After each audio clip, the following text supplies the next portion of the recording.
near the baseline, really going just one-on-one as we see Marvin Hayes again going one-on-one. I think that's going to be waved off.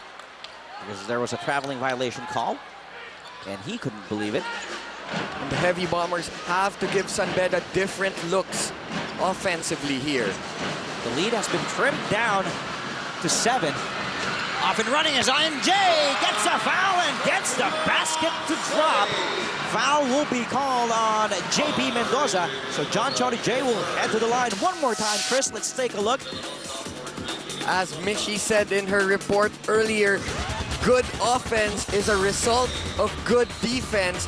And credit Alex Almario, we didn't see that. We didn't see him in the instant replay, but it was Almario who jumped for the ball, intercepted it, gave it to the athletic NJ. Really, that's gonna jumpstart JRU's offense.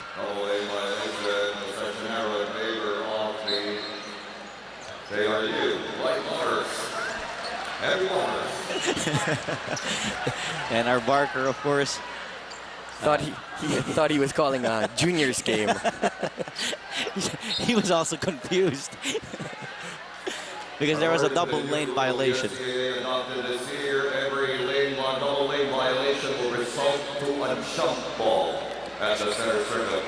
So like what our Barker mentioned, in case you didn't hear it, if there is a double lane violation, which we rarely see, but of course we saw in that sequence when NJ was taking his free throw shot, so it will result to a jump ball instead of the possession arrow being employed.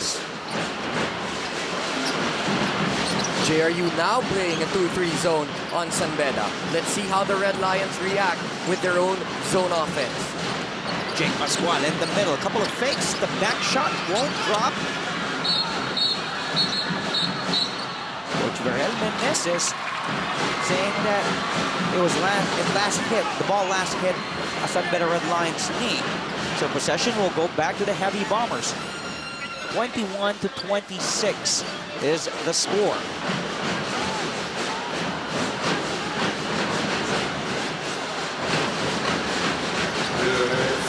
Two minutes left here in the first half, Chris. And also Beda following suit, putting up a 2-3 zone of its own. But Nate Matute hits that three-pointer bingo for Nate. Don't look now, folks. The lead of Beda has been trimmed down to 2, Chris. And really, this 1-2-2 zone trap right there, Marvin Hayes has caused a lot of headaches for the Red Lion offense. But Almario will be called for a foul as he disagrees. Let's take a look here. Matute wide open for that 3-ball, and he sinks it one more time. Spotting up, he had all day to take that shot from beyond the arc, Chris. And I think the Red Lions there needed to communicate more on defense. They shifted to a zone. They usually employ a 2-1-2 or a 3-2. That looked like a bit of a 2-3. 2 guards up top, 3 near the baseline or just above the baseline. And a breakdown right there is Matute. He had all day, and really, Coach Mendoza, one of the things that he's done is to give Matute the confidence that's been lacking in his game the past 2 seasons. That's some confidence. That's a confidence booster right there as he hits that 3-pointer. Cutting that lead of Beda to 2, but Rome De La Rosa at the line, extending that lead back up to 3. Of course, Beda has led as much as 12 points, 20-8. Before that free throw being converted by Rome De La Rosa, the Red Lions have been scoreless in the last 5 minutes. And we have to give credit to JRU and giving the Red Lions those different looks on defense. And again, we have to emphasize that Coach Mendoza and his coaching staff, guys like Jun Tionco, assistant coaches Jun Tionco, Vic Escudero, they have been schooled in that defensive-oriented institution known as the Derek Pumarin system. Ace, nice move. Too bad Mark Anthony Lopez couldn't really hold on to the ball. Losing it over to the Red Lions. De La Rosa inside, being tripped by Mark Anthony Lopez. Thus, he will be called for a personal foul. That's his 3rd. take a look one more time. De La Rosa tried to go baseline. Like what I mentioned earlier, he was tripped by Lopez. Therefore, he will head to the line for 2 more freebies. And let's see if he can convert 2 more. As earlier, he was perfect, 2 of 2 from the line.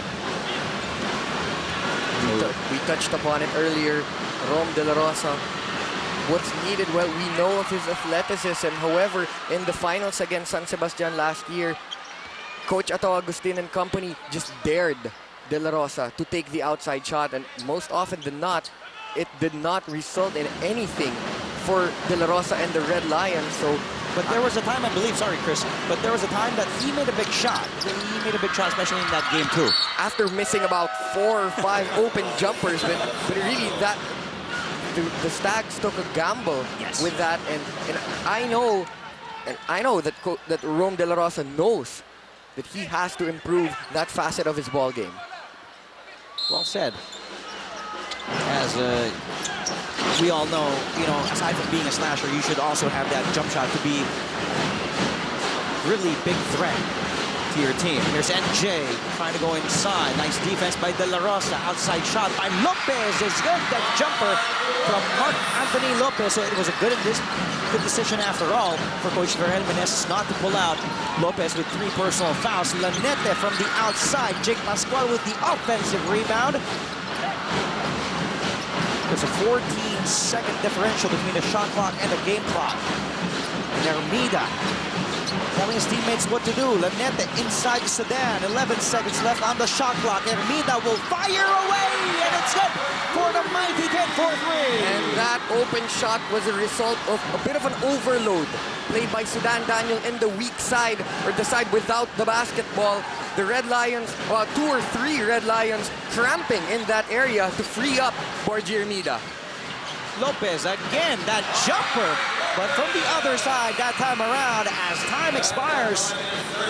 So it has been a good first half for the Red Lions, but a good bounce back from the JRU Heavy Bombers. The Heavy Bombers clearly have the momentum going into the break. I'm sure Coach Frankie Lim will have an earful for his squad. The game has picked up as well. The tempo has increased a bit. Really, the aggressiveness of both teams on display, on clear display on opening day. There we go, and halftime stats analysis, a lot more coming up after the break, only here on Studio 23.